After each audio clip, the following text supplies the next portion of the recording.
Joining us on the live line, 2nd District Congressman Tim Griffin is with us. We wanted to get reaction from Capitol Hill, or at least from him, on what President Obama had to say about the NSA and their surveillance. Good morning, Congressman.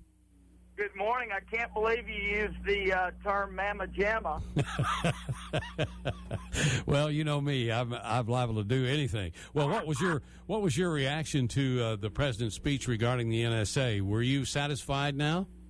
No, I think that I think by and large this is an attempt by the president to try to regain support from folks who look at what he campaigned on years ago, and versus what his administration has done. I don't think there was a ton of substance here. You had him pledging to move the data elsewhere, but he didn't exactly say how that would work and who was going to take it. I do like the general idea of having someone advocate for privacy interest in front of the special court.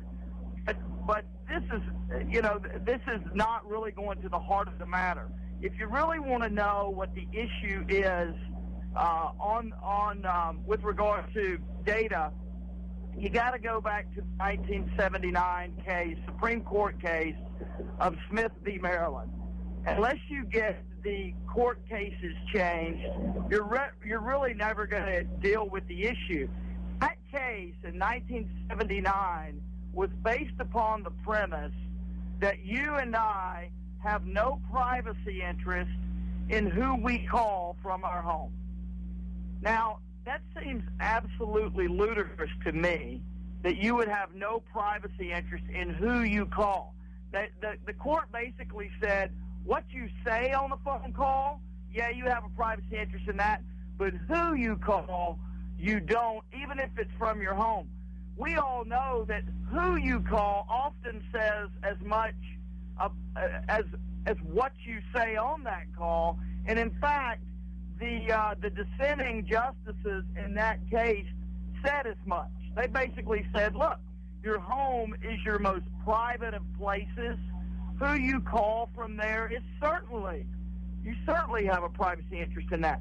So I think the key here is going to be to get the Supreme Court to relook at this issue, and that's not a guarantee that they will. I know that recently there was an opportunity and they said no in one case. I'm not sure why they said no, but I think that's what's going to have to happen, Bob. Yes, and this is a real dilemma, not just for this president, but for previous presidents. As we all know, he is continuing the NSA surveillance that was conducted by the Bush administration, but he has expanded on it. But the president is sworn to protect the people, and I think it's a real dilemma for a president in this age of terrorism. But have we gone overboard, and are they violating our rights to privacy? It seems that they are. Well, in my view, as I've said, they are. Now, I want to be real clear so that folks know where I stand on this. Smith v. Maryland, the Supreme Court case in 1979, is often cited as the legal basis for this sort of stuff. And I agree. The Supreme Court basically says these sorts of records have no privacy protection. Now, I will say that I think, even though I think that court case was wrong, I think if the court re-looked at this, they might be able to say, wow, we never anticipated it, that you would take one set of phone records with 30 calls or 50 calls and turn it into 50 billion or trillion calls.